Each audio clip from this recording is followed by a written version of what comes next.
एक बार महात्मा बुद्ध एक गांव में अपने शिष्यों सहित घने पेड़ की छांव के नीचे बैठ थे। आसपास के गांवों से बहुत से लोग अपनी मानसिक समस्याएं लेकर महात्मा बुद्ध के पास आ रहे थे। महात्मा बुद्ध उन सब की मानसिक परेशानियों का समाधान देते।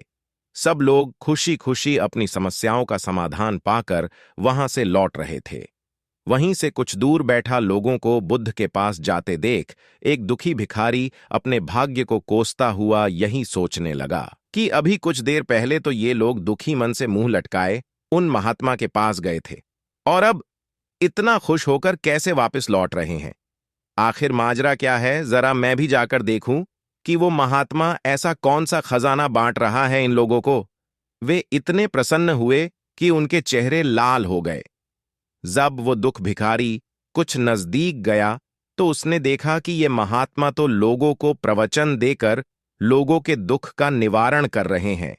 यह देखकर भिखारी के मन में भी तीव्र इच्छा हुई कि क्यों न मैं भी इन महात्मा को अपना दुहक बताऊं, मुझे भी अपने दुख का समाधान अवश्य मिलेगा।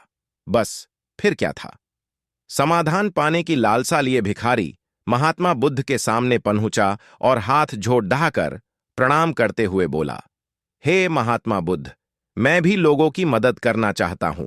मुझे लोगों की मदद करने की बहुत इच्छा है, लेकिन मैं कैसे मदद कर सकता हूं? मैं बहुत गरीब हूं। मेरे पास न तो पैसे हैं और न ही कोई ऐसी चीज जिससे मैं किसी की मदद कर सकूं।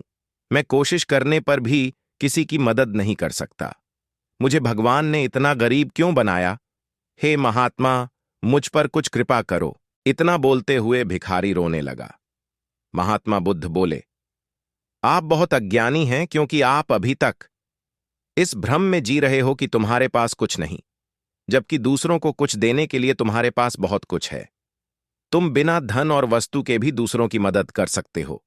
तुम्हारे पास जुबान है जिससे तुम मीठे शब्द बोलकर किसी के दुखी चेहरे पर मुस्कान ला सकते हो। इन्हीं शब्दों की ताकत से तुम किसी के भी टूटते हौसलों को फिर से मजबूत कर सकते हो। इन शब्दों की शक्ति से आप किसी के भी मन में सकारात्मक विचारधारा, किसी की मदद करने के लिए धन और वस्तु का होना अनिवार्य नहीं है। बिना धन और वस्तु के भी हम कई प्रकार से लोगों की मदद कर सकते हैं।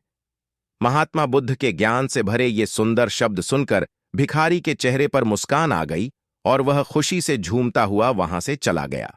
दोस्तों, महात्मा बुद्ध की इन बातों से बहुत कुछ सीखा गया। आजकल बहुत से लोग यह सोचकर दुखी होते हैं कि मेरे पास ये नहीं है, बल्कि जो आपके पास है उसी में संतुष्ट रहना सीखें और बिना मतलब के लोगों की मदद करें। इन्हीं से आपको परम सुख की प्राप्ति होगी। दोस्तों, आपको ये कहानी कैसी लगी वो कमेंट में बताना।